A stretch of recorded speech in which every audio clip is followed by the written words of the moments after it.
नमस्कार, स्वागत करती हूँ शेर दिल के एक और शेर दिली से भरपूर एपिसोड में। आज के जो हमारे दो मेहमान हैं, इन दोनों के बारे में क्या ही कहूँ। मिस्टर अमरजीत सिंह चावला और मिसेस गुरशरण कौर, ये हस्बैंड वाइफ जो जोड़ी है, इन्होंने बहुत लेट सोचा, लेकिन कहते हैं ना कि देर आए दुरुस्त आए, सोचा और वर्ल्ड ट्रैवल करना शुरू कर दिया। यस, बता दूं आपको, they are together known as the turban travellers, और इन्होंने अपना 4 डेकेड पुराना ड्रीम कंप्लीट किया। अभी भी कर रहे हैं, जर्नी इनकी कंटिन्यू है। तकरीबन 87 कंट्रीज बाय रोड इन दोनों ने मिलके ट्रैवल किया है। Let's welcome with a warm hug mister Amarjeet Singh Chawla and Mrs Gursharan Kaur को ऑन शेर दिल। शेर दिल विद स्मृति। मिस्टर चावला, स्वागत करती हूँ आपका शेर दिल पर। मैं हूँ स्मृति और आपके जज्बा को मैं करती हूँ सलाम। मतलब कहते हैं ना कि 59 ईयर ओल्ड में तो मैं अभी से काफ़ी सुस्त सी पड़ गई हूँ, लेकिन आपने इस उम्र में बाय रोड ट्रैवल करने का सोचा, वो भी अपनी वाइफ के साथ। तो इस ज़बरदस्त पहल का मैं स्वागत करती हूँ। और जो कॉन्टिनेंट्स आपने क्रॉस किए, ये मतलब जज्बा कैसे आया और ये रोड ट्रिप का आइडिया कहाँ से आया? आपकी वाइफ को आपने कन्विंस किया सर? कैसे हुआ ये सब, जरा बताइए प्लीज। नमस्कार दोस्तों, मैं अमरजीत सिंह चावला, आप सब लोगों का अपना द टर्बन ट्रैवलर, आज इस पॉडकास्ट के जरिए आप सब लोगों से मुखातिब हो रहा हूं। तो सबसे पहले मैं आपको इस रोड ट्रिप का आइडिया बताता हूं कि ये कहां से आया। 1979 ये वो समय था जब हिंदुस्तान में हिप्पियों का दौर था और पाकिस्तान का जो रोड बॉर्डर है वाया बागा होके वो खुला हुआ था। तो जितने भी फॉरेनर्स थे वो अपनी गाड़ियों के द्वारा बसेस, कार्स, कैरावैन्स, बाइक्स, ये सब पे वहाँ से क्रॉस होके अमृतसर से दिल्ली आया करते थे। और यहाँ पर कनॉट प्लेस में डी रैम्बल नाम का एक कैफ़े होता था, जो कि ठीक बिल्कुल रीगल होटल के सामने था, जहाँ की आजकल पालिका पार्किंग है। वहाँ पर मैं एक फॉरेनर कपल से मिला और उनसे बड़ा इंस्पायर हुआ, क्योंकि वो बाय रोड ट्रैवल कर रहे थे। So they became my friends and they stayed in my guest house in Faridabad. और उनसे जब दोस्ती हुई तो उस वक़्त ये आइडिया आया, मेरा और मेरे दोस्त, हम दोनों ने उनके वो जॉइंट हमारे फ्रेंड थे, और मेरे जो मित्र थे उनका नाम था कमल जैन, और उनके साथ हमने उस वक्त प्लान किया कि यार एक ऐसा काम करते हैं, जब एक फॉरेनर कर सकते हैं तो हम क्यों नहीं कर सकते, हम भी वर्ल्ड टूर लगाएंगे, और वो भी मोटर बाइक्स पे। तो आइडिया ये ओरिजिनेट वहाँ से हुआ था। लेकिन उस वक्त ये ऐसा था जैसे कि एक छोटा सा बच्चा चांद मांग रहा हो। और मैंने अपने नाना जी से, क्योंकि उन्होंने मुझे पाला था, उनसे आइडिया शेयर किया, तो वो थोड़ा गुस्से में आ गए जब उनको मालूम पड़ा कि बाइक्स पे जाना है। तो उन्होंने कहा कि नहीं, अभी सारी ज़िंदगी पड़ी है तुम्हें अपने ड्रीम पूरे करने के लिए, तो जब और बड़े हो गए तब ये करना। तो 19 साल की उम्र के हिसाब से आज के बच्चे तो बहुत कुछ कर लेते हैं, लेकिन हम अपने पेरेंट्स के आगे उस वक्त नहीं बोल पाते थे। खैर, वो आइडिया मन का मन में रह गया, लेकिन मैंने उस आइडिया को 40 साल पाला।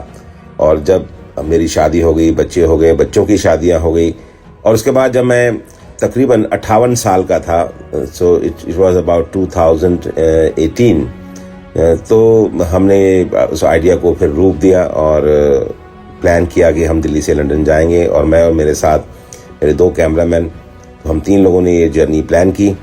और फिर सबसे पहले मैंने अपने पिताजी से पूछा, मुझे बहुत सारे हेल्थ इश्यू हैं। तो मेरे फादर का सबसे पहला जो रिएक्शन था वो ये था कि तुम ये कर लोगे? तो मेरा जवाब था कि डैड, मुझे नहीं पता कि मैं कर लूँगा कि नहीं कर लूँगा, पर हाँ, मुझे ये ज़रूर पता है कि मुझे ये करना है। सो ही वॉज इंस्पायर्ड कि भाई ये मेरा बेटा जो है ये बिल्कुल डिटरमिन्ड है, and he is mature now, he is 58, so he will do it. So he said okay, go head. क्योंकि मेरे पेरेंट्स मेरे साथ रहते हैं, तो मेरे लिए बहुत बड़ा चैलेंज था कि मैं नहीं हूँगा अगर, तो उनकी देखभाल कौन करेगा। तो मैंने अपनी बेटे से पूछा, मेरा बेटा और मेरी बेटी दोनों ही रहते थे हमारे साथ। तो उनका कहना था कि डैड डोंट वरी, हम लोग यहाँ पर हैं और पेरेंट्स का, हम दादा दादी का पूरा ख्याल रखेंगे, सो डोंट वरी, आप जाओ और अपने ड्रीम्स पूरे करो। तो एक बहुत बड़ी मॉरल सपोर्ट थी मुझे अपने बच्चों के द्वारा। और ऐसा कोई भी बड़ा काम जब आप ज़िंदगी में करते हैं तो उस वक्त फैमिली की सपोर्ट बहुत ज़रूरी होती है। और उसके बाद फिर मैंने अपनी वाइफ से बात करी, और मेरी वाइफ मेरा ये सपना शुरू से जानती थी जब हमारी शादी हुई थी, और तब से उनको पता था कि मुझे ये करना है। तो जब मैंने उनसे पूछा तो उनका कहना ये था कि इतने साल हो गए हमारी शादी को, जब से हमारी शादी हुई है मैं सुनते आ रही हूँ कि मैं जाऊंगा ये करूंगा, तो जाओ, उसको जाके खत्म करके आओ, अपने ड्रीम को पूरा करो। तो बहुत बड़ा सपोर्ट था मेरी वाइफ के द्वारा, मेरे पेरेंट्स के द्वारा, मेरे बच्चों के द्वारा, जिसने मुझे मोटिवेट किया कि yes I have to do it. मैं अक्सर लोगों से कहा करता हूं कि मेरी उम्र के लोग जो हैं वो अपने नाते पोतियों के साथ खेला करते हैं, और मैं इस उम्र में एक ऐसा वर्ल्ड टूर कर रहा हूं जो बहुत कम लोगों ने किया था उस जमाने में। तो उसका एक्सपीरियंस जो है वो शब्दों में शायद उसको बयान ना किया जा सके, लेकिन मैं कोशिश करूंगा कि आपको मैं बताऊंगा कि ये एक्सपीरियंस कैसा था। पहली चीज तो ये है कि जब आप कोई ऐसा काम करते हैं जो लार्जर देन लाइफ होता है, तो उसमें बहुत सारी चीजें हैं। सबसे पहला जो होता है, आप एक फ्रीडम महसूस करते हैं, एक अजीब किस्म की फ्रीडम, जैसे कि आप एक बर्ड हैं और फ्लाई कर रहे हैं, क्योंकि उस वक्त आपको रोकने टोकने वाला कोई नहीं होता है। जो डिसीजन होते हैं वो सब आपके खुद के लिए हुए होते हैं, और उसके रिपरकशंस भी आपने ही फेस करने होते हैं। तो freedom is the most important thing which I got there. उसके बाद आपका एक्सपीरियंस, जो एक्सपीरियंस है वो आपका इतना रिच एक्सपीरियंस आप उससे गेन करते हो, क्योंकि ये ठीक वैसा है जैसे कुएं में कोई मेंढक हो और उसके लिए जिंदगी और सारा जो उसका संसार है वो उस कुएं के बराबर ही होता है, कि उसको लगता है दिस इज माय वर्ल्ड। लेकिन जब आप उसको कुएं से बाहर रखते हो तो उसको लगता है कि यस, ये जहां पर हूं मैं, ये वर्ल्ड है। अगर आप अपने शहर से बाहर निकलते हो, अपने जिले से बाहर निकलते हो, या अपने देश से बाहर निकलते हो, तो आपके लिए वो आपका वर्ल्ड जो है वो बदलता जाता है।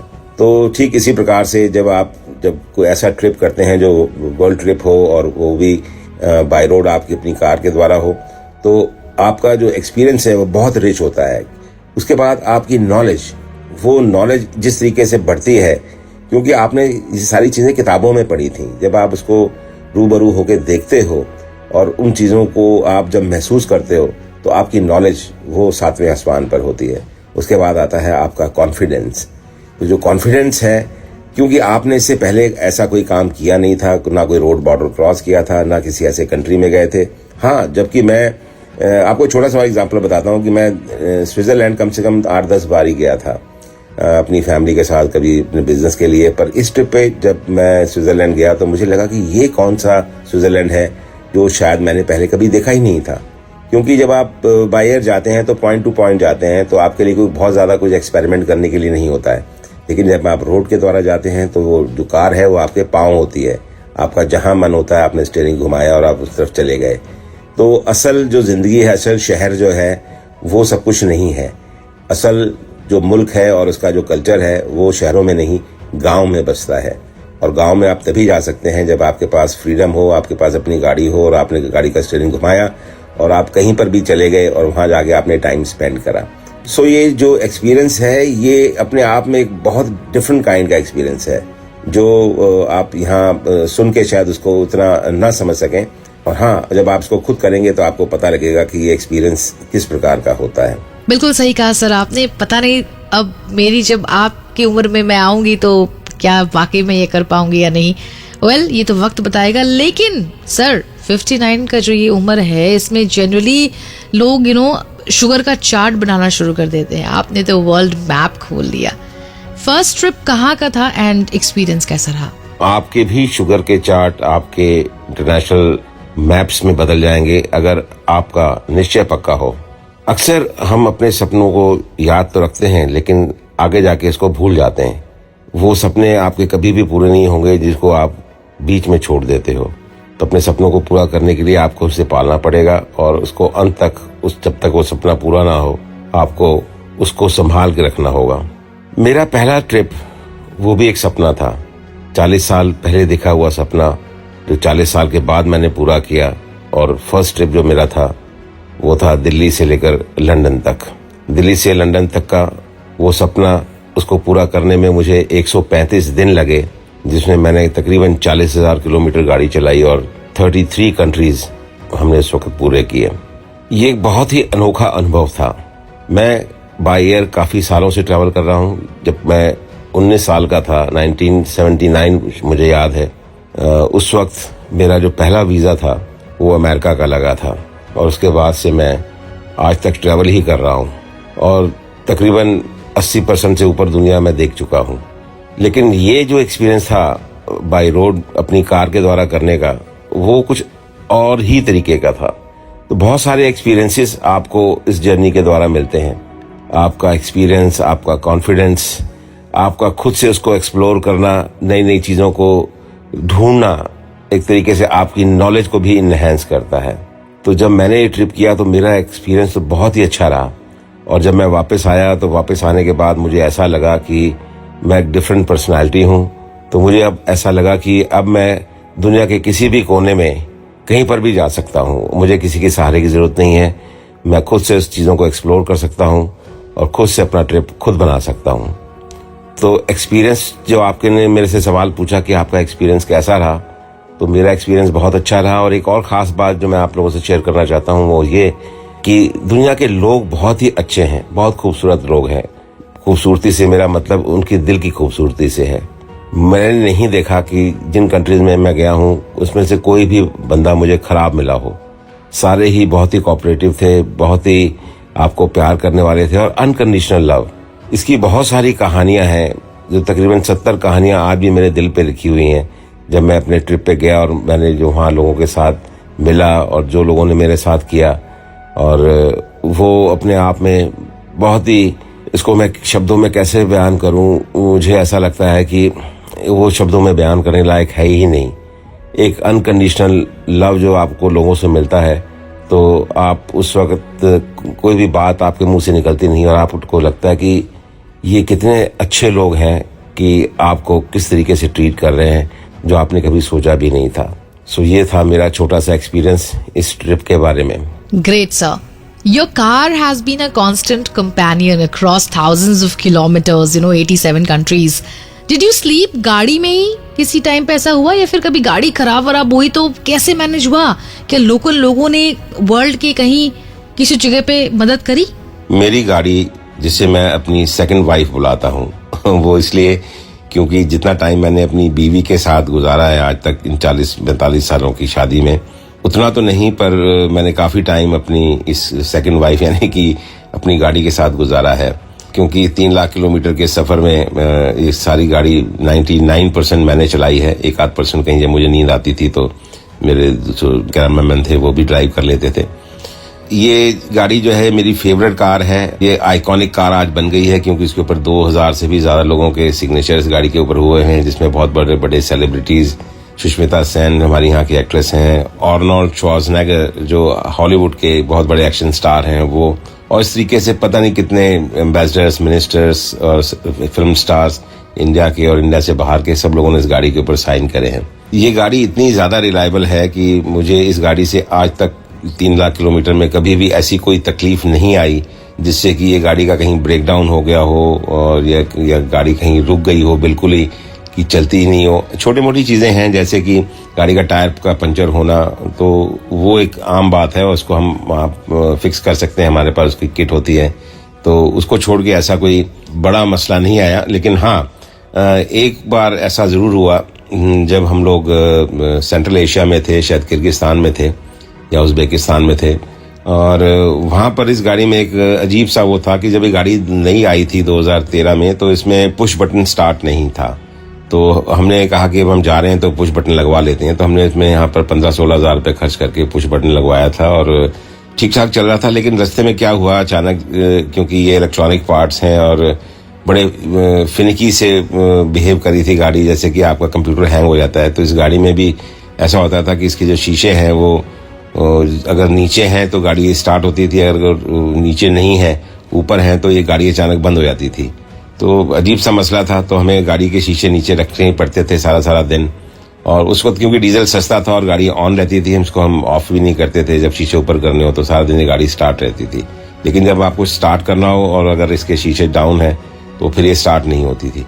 तो खैर एनीवे, वो हम मैनेज करते किस तरीके से हम जब उज़्बेकिस्तान पहुंचे तो वहाँ पर एक होटल के बाहर हमने एक इवेंट था वहाँ के इंडियन एम्बेसडर का, वहाँ हम गए थे अटेंड करने के लिए, और बाहर जब वापस आए तो गाड़ी स्टार्ट नहीं हो रही थी। तो वहीं पर एक सज्जन थे जिनकी वहाँ पर कार रेंटल की एजेंसी थी, तो वो आए तो उन्होंने बोला कि कैन आई हेल्प, तो मैंने कहा हाँ जी। तो उन्होंने वो गाड़ी वाड़ी देखी और पता नहीं नीचे उन्होंने ब्रेक के पास क्या किया, वो गाड़ी स्टार्ट हो गई। तो मैंने कहा अभी तो आपने कर दी, लेकिन इसका मुझे फिक्स करना है इसको। तो उन्होंने एक अपने दोस्त का एड्रेस दिया, तो और मैं वहाँ पर उस गाड़ी को फिक्स कराने के लिए अगले दिन गया जब, तो वो इंसान वो मेरे पास आया, उसने बोला जी ये तो आपका जो सिस्टम है ये चाइनीज़ मेड है, तो ये ख़राब हो गया है, तो मुझे उसको नया डालना पड़ेगा, और ताइवान का हमारे पास अच्छी क्वालिटी का है, हम वो डाल देंगे। तो मुझे लगा कि जैसे अक्सर आम लोग जो है मोटर मैकेनिक वो आपका अनड्यू एडवांटेज भी लेते हैं, और ख़ास तौर से इंडिया में तो ऐसा बहुत होता है, तो हमें तो वो ठीक कराना ही था। तो हमने बोला कि ठीक है आप इसको चेंज कर दें। तो उसने थोड़ा टाइम लगाया, उसके बाद उसने वो चेंज करके वो ले आया, और उन्होंने बोला कि ये आपका पुराना पार्ट है और ये गाड़ी आपकी फिक्स हो गई है और आप इसको चला के देखें। तो हमने जब उसको स्टार्ट किया, ऑन किया, तो गाड़ी फर्स्ट क्लास चल रही थी। तो मैंने उसको पूछा कि आप कितने पैसे लेंगे, तो उन्होंने थोड़ी देर सोचा, उसके बाद उन्होंने मेरे को बोला कि ये जो पार्ट है ये है $40 का। तो डॉलर में ख्याल उसका शायद 80 रुपए का था, तो $40 का मतलब होगा कि 3200 रुपए, और मेरी फीस जो है वो है $20, यानी कि 1600 रुपए। तो मैं इतना हैरान हुआ कि उस आदमी की ईमानदारी देख के कि इतने कम पैसे में उसने सारा कुछ कर दिया। तो मैं उससे इतना ज़्यादा प्रभावित था कि मैंने आउट ऑफ कर्टसी उसको $100 का नोट, यानी कि जो $60 उसके बनते थे और उसके ऊपर $40 उसको मैंने टिप दी। वो टिप नहीं ले रहा था वो, तो फिर मुझे अपने उस दोस्त को जिसने रेफर किया था उसको फ़ोन करना पड़ा और कहना पड़ा कि उसको आप ये बोलो कि ये टिप नहीं है, ये मेरा एक काइंड ऑफ अ ग्रेटिट्यूड है जो उसकी मैं ईमानदारी के लिए उसको देना चाहता हूँ। तो ये एक ऐसा एक्सपीरियंस था, और जो हमें हमारे साथ हमारी कार के साथ रिलेटेड जो वहाँ पर हुआ। और उसके बाद फिर इस गाड़ी ने आज तक वही वाला पार्ट जो उसने डाला था वही काम कर रहा है। इस बात को भी आज 7 साल हो गए और वो गाड़ी ठीक तरीके से चल रही है, कोई इसमें दिक्कत परेशानी हमें आज तक नहीं आई। तो छोटी मोटी परेशानियां आती हैं, लेकिन इस गाड़ी में कभी भी ऐसा कुछ नहीं होता कि आप किसी बड़ी परेशानी में फंस जाएं। अपनी इस आइकॉनिक कार में सोना इसका तो मजा ही कुछ और है, और मैं एक दफ़ा नहीं कई दफ़ा अपनी गाड़ी में सो चुका हूँ। और इस रीसेंट ट्रिप पे तो काफ़ी दफ़े ऐसा हो गया। और पहला ये हुआ कि जब हम यहाँ नेपाल से चाइना क्रॉस कर रहे थे और चाइना बॉर्डर के ऊपर वहाँ पर सड़क टूटी हुई थी, तो पहले तो हमें 2 दिन वहाँ रुकना पड़ा, हम बॉर्डर क्रॉस ही नहीं कर सके। और जब तीसरे दिन हमने बॉर्डर क्रॉस किया तो बॉर्डर क्रॉस करते करते भी काफ़ी देर हो चुकी थी, यानी कि शाम हो चुकी थी। और उसके बाद जब हम बॉर्डर क्रॉस करके आगे गए तो पता लगा कि वहाँ पर फ्लड आया हुआ है और जो सड़क टूटी हुई थी वो अभी भी टूटी हुई है और हम क्रॉस नहीं कर सकते, तो हमें सुबह तक का इंतज़ार करना होगा। और उस रात मैं अकेला नहीं था, हमारे साथ कोई 10-12 गाड़ियाँ और भी थी। और बॉर्डर क्रॉस करते ही चाइना का वहाँ बाहर एक बहुत बड़ा पार्किंग लॉट था, वहाँ पर वो सारी गाड़ियाँ फिर पार्क हुई और फिर हम सब लोग वहीं पर हम लोगों ने अपना खाना बनाया। फयाज भाई हमारे साथ थे, उनकी मिसेज भी थी, तो उन्होंने पूरी किचन वहाँ बना के रखी हुई थी, वो अपना गैस सिलेंडर वगैरह भी लेके आए थे साथ में। तो सब ने फिर, और फयाज भाई और उनकी मिसेज ने दे वर रिमार्केबल, उन्होंने सारा खाना बनाया। और मुझे याद है अच्छी तरह बारिश भी हो रही थी, तो सबसे पहले तो हमने मैगी खाई थी, तो वो उन्होंने हमें मैगी खिलाई और उसके बाद फिर उन्होंने प्रॉपर खाना बनाया और हम रात को वहीं पर गाड़ी में मैं सोया। उस वक्त मेरी वाइफ मेरे साथ नहीं थी, उन्होंने मेरे को ज्वाइन किया लेटर आगे जाके कब ज्वाइन किया था आपने? अलमाटी में ज्वाइन किया था, यस। तो वो जो मैं गाड़ी में सोया था उस दिन मैं अकेला ही था और मेरे साथ मेरा कैमरामैन था, हम 2 लोग थे गाड़ी में। और उसका सुबह टॉयलेट भी नहीं था वहाँ पर, तो एक टॉयलेट था वहाँ पर। और फिर मुझे मेरे कैमरामैन ने आके बोला कि सर एक टॉयलेट है, आप अभी चले जाओ, तो अभी वो यूज़ नहीं हुआ ज़्यादा। तो मुझे याद है 5:30 बजे का सुबह का टाइम था, तो फिर मैं गया, हमने टॉयलेट यूज़ किया और फिर इसके बाद कोई 11-11:30 बजे के करीब रास्ता खुला और फिर हम आगे गए। अब मैं आपको अपनी वाइफ के साथ उनसे मिलवाता हूँ जिनका नाम स्वीटी जी है, और वो आपको बताएंगी कि उनका एक्सपीरियंस कैसे रहा। स्वीटी जी, आप जब थे मेरे साथ में और लैटविया था राइट, तो लैटविया में क्या हुआ था आप बताएं। ये लाइफ का मेरा फर्स्ट एक्सपीरियंस था कि गाड़ी में सुना तो इनसे बहुत था, गाड़ी में कैसे सो सकते हैं रात को, वो भी पूरी रात। जब अपने ऊपर आई तो अच्छा बहुत लगा, शायद भूलने वाली रात नहीं थी वो। एक गैस स्टेशन के आगे ही हमने गाड़ी रोकी, क्योंकि उस दिन रात को होटल में काफी हम घूमते रहे, मेरे ख्याल शायद 12-12:30 1 बज गया था और कहीं होटल में मिला नहीं था। यही डिसीजन हमने लिया कि चलो गाड़ी में जैसे भी है आज रात बिताते हैं। स्लीपिंग बैग हमने खोले अपने, ठंड बहुत थी तो हम लेट के, सामने कॉफी शॉप भी थी, कुछ खा भी सकते थे हम, कॉफी वगैरह गरम गरम। एक्चुअली वो जहाँ हमने गाड़ी खड़ी करी थी वो एक गैस स्टेशन था, पेट्रोल पंप था। पेट्रोल पंप था, लेकिन उसकी कॉफी शॉप भी थी। हाँ, अंदर कॉफी शॉप थी और टॉयलेट भी था वहाँ पर। मेन प्रॉब्लम आती है टॉयलेट की, तो ये भी कोई खास प्रॉब्लम नहीं आई, पर बड़ा अच्छा एक्सपीरियंस रहा। फर्स्ट एक्सपीरियंस था, बट याद रहेगा वो। और उस दिन मुझे याद है -2 या 3 डिग्री टेम्परेचर था और हमने गाड़ी का जो हीटर चला के रखा हुआ था और थोड़ा सा शीशा खोला हुआ था, और जो हमारी जो स्लीपिंग बैग थी वो काफी बड़ी थी, तो आधा पीछे मैं पीछे भी, ये आगे थे, लेकिन हमने पूरा खोल के आगे पीछे करके लिया हुआ था। पर वो था एक्सपीरियंस मजेदार, अच्छा लगा। नहीं तो ये भी एक अलग किस्म के एक्सपीरियंसेस होते हैं। गाड़ी में सोना जो है, कभी कभी आपको मजबूरी में सोना पड़ता है। मैं तो कभी कभी वैसे भी सो जाता था, जब मुझे नींद आती थी तो मैं गाड़ी साइड में पार्क करके और थोड़ी देर के लिए पावर नैप हमेशा ले लिया करता हूँ। तो मेरे लिए तो गाड़ी में सोना ऐसा है जैसे कि आप अपनी मम्मी की गोद में सो रहे हो। क्या बात है, गाड़ी में सोने का मौका, मतलब ऐसी लंबी ट्रिप तो मैंने कभी की नहीं है, लेकिन आई होप सीरियसली आपको सुनने के बाद वो जज्बा जाग रहा है कि एक उम्र में आके शायद हम भी कुछ ट्रिप कर पाए। खैर, from Nepal to Norway, from Delhi to London, आपकी इन सारी मतलब ट्रैवल के दौरान में कौन सी कंट्री ने आपको सबसे ज्यादा सरप्राइज किया एंड क्यों? ये सबसे टफ सवाल है, क्योंकि इसका जवाब देना ठीक वैसा ही है कि एक माँ के अगर 3 बच्चे हों और उसको पूछा जाए कि आपके लिए सबसे ज्यादा फेवरेट कौन सा है। तो मैं भी जब ये जर्नी करने गया तो इतने सारी कंट्रीज हमने किए, और इसकी शुरुआत ऐसी होती थी जब मैं छोटा था और पहली दफे कश्मीर गया था तो मुझे लगता था कि कश्मीर से अच्छी कोई जगह ही नहीं है। फिर जब स्विट्जरलैंड गए तो मुझे लगता था कि स्विट्जरलैंड, वाओ, इससे बढ़िया तो कोई जगह है ही नहीं, कश्मीर भी इसके सामने फीका है। लेकिन जब इस ट्रिप पे हम गए और हमने वही स्विट्जरलैंड दोबारा किया तो मुझे लगा कि ये ऐसा कौन सा स्विट्जरलैंड है जो हमने इससे पहले नहीं देखा था। क्योंकि जब आप अपनी गाड़ी से जाते हैं तो आप वहाँ पर चीज़ों को डिस्कवर करते हैं, एक्सप्लोर करते हैं। तो मैंने ये महसूस किया है पिछले इतने सालों के ट्रैवल में बाय रोड के कि किसी भी देश की खूबसूरती जो है वो उसके शहरों में नहीं बसती है, उसके गाँव में बसती है। और ये चीज़ हमारे हिंदुस्तान में भी लागू होती है। हम अपनी गाड़ी लेके कहीं जा रहे हैं किसी पहाड़ के किनारे, और अक्सर हम जैसे दिल्ली में रहने वाले हैं और हम लोग जाते हैं शिमला या मसूरी जाते हैं तो रास्ते में हम ढाबों पे रुकते भी हैं, लेकिन हमने कभी भी इतनी जहमत नहीं उठाई कि उस ढाबे के साथ में एक छोटी सी सड़क है जो नीचे लेके जाती है आपको एक वहाँ नदी के किनारे, और वहाँ की जो खूबसूरती है वो देखने वाली होती है, और वही असली शिमला है। हम शिमला की मॉल रोड पे जाके देखते हैं, लेकिन असल शिमला जो है उस नदी के किनारे वो नीचे घाटी में बसता है। तो जब भी आप किसी नए कंट्री में जाते हैं और एक्सप्लोर करते हैं तो कुछ ना कुछ नया वहाँ आपको देखने को जरूर मिलता है। जिस तरह मैं जब न्यूजीलैंड गया था पहली दफे अपनी वाइफ के साथ, तो मुझे लगा था कि इतना सुंदर, इतना काम और इतना पीसफुल ये जगह है, यहाँ पर कोई पोल्यूशन नहीं है। अगर हमें कभी भी लाइफ में रिटायर होना होगा तो हम यहीं आके रिटायर होंगे। लेकिन जब वहाँ से वापस आए और हमने ये रोड की जर्नी शुरू करी दिल्ली से लंदन की, और हम पोलैंड गए, तो पोलैंड इतना खूबसूरत था, आप यकीन मानिए कि मुझे उसका कभी अंदाजा ही नहीं था। फिर जब हम ऑस्ट्रिया गए तो मुझे लगा कि वाह, ऑस्ट्रिया इतनी खूबसूरत जगह है, और ख़ास तौर से वो जगह जहाँ पर टाइगर जिंदा है की फिल्म की शूटिंग हुई थी, जिस घर में हुई थी उन्होंने हमें इनवाइट किया था, और वहाँ पर हम 2 दिन ठहरे थे। और वहाँ पर 2 पहाड़ मिलते हैं और सड़क का वो आखिरी कोना है, वहाँ आगे जाके सड़क खत्म हो जाती है। हम उस जगह पे रुके और वो इतना खूबसूरत था, पूरा ऑस्ट्रिया इतना खूबसूरत था।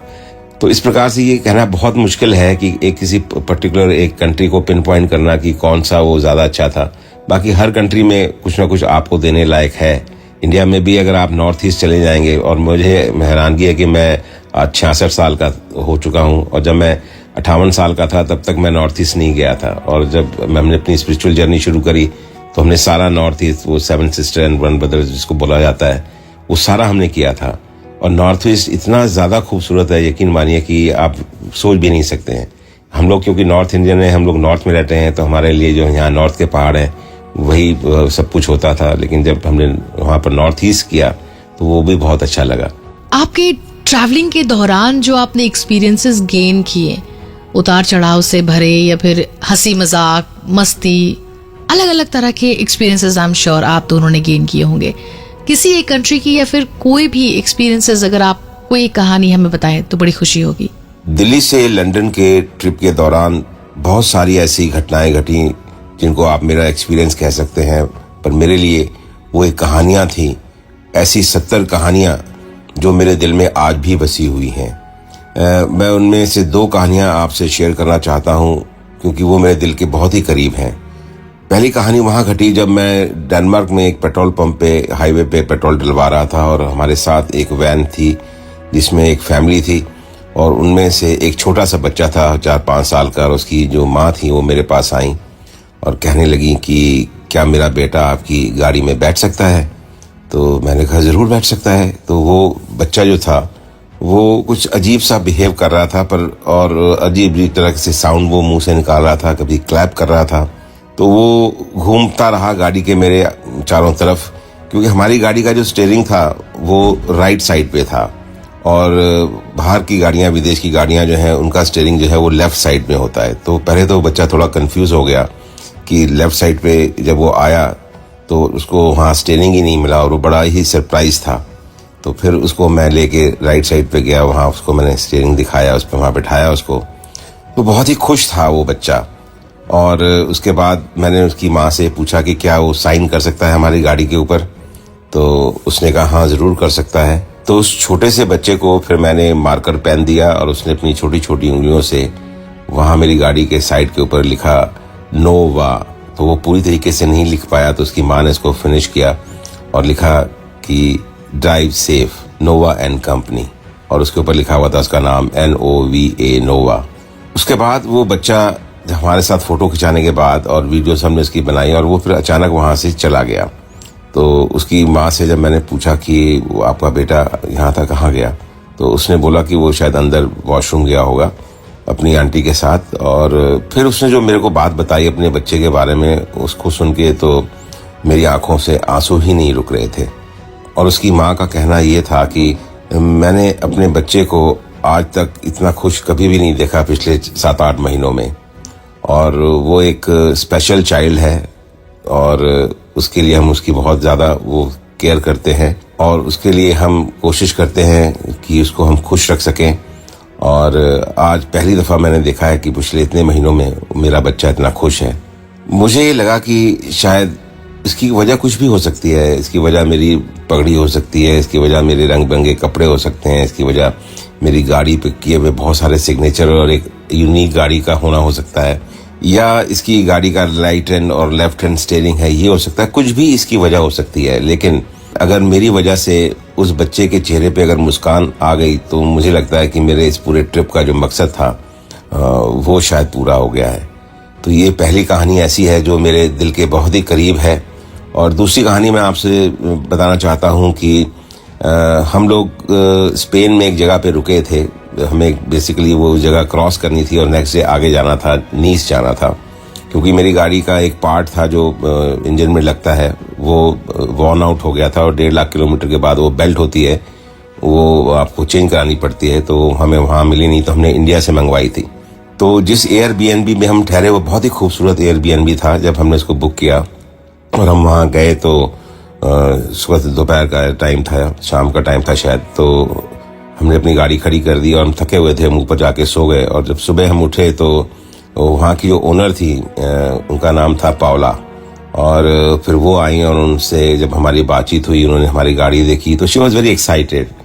तो उन्होंने हमें बोला कि आप हमारे घर में और थोड़ा रुकें। हमने बोला नहीं, हम रुक नहीं सकते क्योंकि हमें कल जाना ही है और ये हमारा इशू है, हमारी गाड़ी का ये पार्ट है, हमें वहाँ से लेना है। तो उसने बोला कि आप मुझे अपनी गाड़ी की डिटेल्स और पार्ट्स का बारे में थोड़ा बताएं तो मैं देखती हूँ शायद मैं आपकी कुछ मदद कर सकूँ। तो वो काफ़ी देर तक कंप्यूटर पे लगी रही हैं। उसके बाद उन्होंने अपनी चुप्पी तोड़ी और मुझे बोला कि Amarjeet look, here is a deal. मेरे एक दोस्त हैं जो कि उनका गैरेज है यहाँ पर, और आप वहाँ चले जाएं और उनको अपनी गाड़ी दिखा दें और वो आपके साथ अपना बंदा भेज देंगे। एक दूसरी जगह है वहाँ पर से वो पार्ट आपको मिल जाएगा, तो वो पार्ट आप लाके उनको दे दें और उसके बाद वो आपका जो है वो काम हो जाएगा। बट एक शर्त है मेरी। तो मैंने कहा क्या शर्त है? तो उन्होंने कहा कि पहले तो आपने एयरबीएनबी बुक कराया था तो ऑनलाइन आपको पे करना था, लेकिन अब आप जब आपका काम हो जाएगा तो आपको यहाँ पर 2-3 दिन हमारे घर पे रहना पड़ेगा और अब आपको पैसे देने की ज़रूरत नहीं है। तो मैं बड़ा ही अचंभित हुआ कि ये एक हेल्प भी कर रही हैं और दूसरा एक हम पे एहसान भी कर रही हैं। सो एनीवे मैं गया वहाँ पर, और जब मैं गया तो एक और मैंने अजीब चीज़ देखी कि जहाँ पर मैं गया, जिस गैरेज में अपना गाड़ी का वो पार्ट चेंज करवाना था और आगे जाके पार्ट लेके आना था, उस इंसान ने वो पार्ट जो था वो पहले से मंगा के ही रखा हुआ था। और उसके बाद फिर उन्होंने इंजन वगैरह खोला और उसमें उनको 3-4 घंटे लगे और उन्होंने वो गाड़ी हमारी फिक्स कर दी, और इस तरह से शाम हो गई। और उनसे फिर मैंने पूछा कि पैसे, तो उन्होंने बोला नहीं, पैसे आपसे इस गाड़ी के हम नहीं लेंगे। And he was so kind कि उन्होंने ना पार्ट के पैसे लिए, ना उन्होंने जो रिपेयर करी, पूरा इंजन खुला था, ना उसके पैसे लिए। उसके बाद हमने उनका थैंक यू किया और हम घर की ओर वापस आए। और उस वक्त शाम हो चुकी थी, अंधेरा हो गया था। तो मैं जब गाड़ी खड़ी करी मैंने, तो उस पौला की जो बेटी थी वो बाहर घूम रही थी। तो मैंने उसको पूछा, हे वेयर इज योर मॉम? सो उन्होंने बोला, पौला शी विल बी इनसाइड। वहाँ बच्चे जो हैं वहाँ पर, वो माँ बाप को भी उनके नाम से बुलाते हैं। सो एनीवे जब मैं अंदर गया ड्राइंग रूम में उनके, और वहाँ गया तो घूप अंधेरा था, और अचानक बत्ती जलती है और मैं देखता हूँ कि वहाँ पर 10-15 लोग वहाँ पर हैं। और पौला और उसके हस्बैंड जो थे वो अपने हाथ में एक केक लेके वो आते हैं और उन्होंने मुझे विश किया। और उस दिन मेरी मैरिज एनिवर्सरी थी। अब मुझे नहीं मालूम कि उन्होंने वो कहाँ से वो सारे डिटेल्स मेरी निकाली कि आज मेरी मैरिज एनिवर्सरी है। और वो केक लाके उन्होंने मेरे हाथ में दिया, और अगेन फिर मेरी आंखें नम थी और मैं बैठ के ये सोचने लग गया कि कौन आपके साथ इतना करता है, जो खास तौर से वो इंसान जो आपको जानते भी नहीं हैं और आपसे ज़िंदगी में पहली दफ़ा मिले हों, और इतना तो शायद आपका कोई दोस्त या रिश्तेदार भी हो, तो इतने ज़हमतें तो वो भी नहीं उठाएगा आपके लिए जितनी उन्होंने उस दिन उठाई। और उसके बाद फिर उन्होंने अपने फ्रेंड्स को बुलाया और इटालियन खाना बनाया, और इटालियन खाना भी उन्होंने वेजिटेरियन बनाया क्योंकि मैं वेजिटेरियन हूँ। तो उन्हें एक एक बात जो थी मेरे बारे में वो मालूम थी। तो हमने भी फिर जो इंडियन खाना जिनके पैकेट हम यहाँ से ले गए थे, तो हमने वो खोले और उसको फिर गर्म करके बनाया और सबको खिलाया। तो वो सब लोगों को बड़ा खाना पसंद आया इंडिया का। और फिर हम लोग बैठे रहे, पार्टी चलती रही काफ़ी देर तक। और बार बार मेरे दिमाग में, मेरे जहन में एक ही बात आती थी कि इन्होंने, मतलब ये क्यों मेरे साथ ऐसा वो किया, जो इन्होंने मेरा मन मोह लिया। और एक तरीके से एक ऐसा एक अफेक्शन, एक अनकंडीशनल लव जो उन्होंने मेरे को दिया, वो मेरे दिल और दिमाग पे लिखा गया। और आज भी जब मैं किसी से बात करता हूँ, किसी से जिक्र करता हूँ, तो पौला का जिक्र वहाँ पर जरूर आता है जिस तरह नोवा का आता है। वाओ, क्या बात है सर। अपनी स्पिरिचुअल जर्नीज के बारे में प्लीज हमें बताइए। पहली स्पिरिचुअल जर्नी वो थी हमारे पहले गुरु श्री गुरु नानक देव जी के ऊपर, और उस साल उनका 550वां बर्थ एनिवर्सरी था जब मैंने ये जर्नी शुरू करी थी। और स्पिरिचुअल जर्नीज में मैंने गुरु नानक देव जी की जर्नी करी, उसके बाद गुरु तेग बहादुर जी की करी जो हमारे 9वें गुरु थे, और उसके बाद 10वें गुरु जो हमारे श्री गुरु गोविंद सिंह साहिब जी, उनकी करी। और तकरीबन 600-650 जो है हमारे गुरुद्वारा साहिब, मैं उनमें गया। वहाँ पर जाके मैंने उनके वीडियोस बनाए और जो हमारे पब्लिश हुए वेरियस प्लेटफॉर्म पे, टीवी चैनल पे और हमारे ऐप के ऊपर भी। तो इसमें एक खास चीज़ जो थी, कॉमन थी, वो थी कि एक ऐसा स्पिरिचुअल कनेक्ट जो सारे तो गुरुद्वारों में मैं नहीं कह सकता, लेकिन ज़्यादातर गुरुद्वारों में मैंने वो महसूस किया। अब इतने सारे गुरुद्वारे थे, मैं उसको पिन पॉइंट तो नहीं कर सकता कहाँ पर हुआ कहाँ पर नहीं हुआ, पर majority of the places I had that feeling. और वो फीलिंग ऐसी है कि ये मेरा अपना एक ऐसा बड़ा क्लोज सा अनुभव है जो मैं आपसे आज शेयर कर रहा हूँ। मैंने शायद आज से पहले किसी भी प्लेटफॉर्म पे इस बात को शेयर नहीं करा कि जब भी मैं किसी भी ऐसे गुरुद्वारे में जाता हूँ जहाँ से मेरा एकदम कनेक्ट हो जाता है, तो मेरी आंखों में आंसू आने शुरू हो जाते हैं और वो मैं रोक नहीं पाता।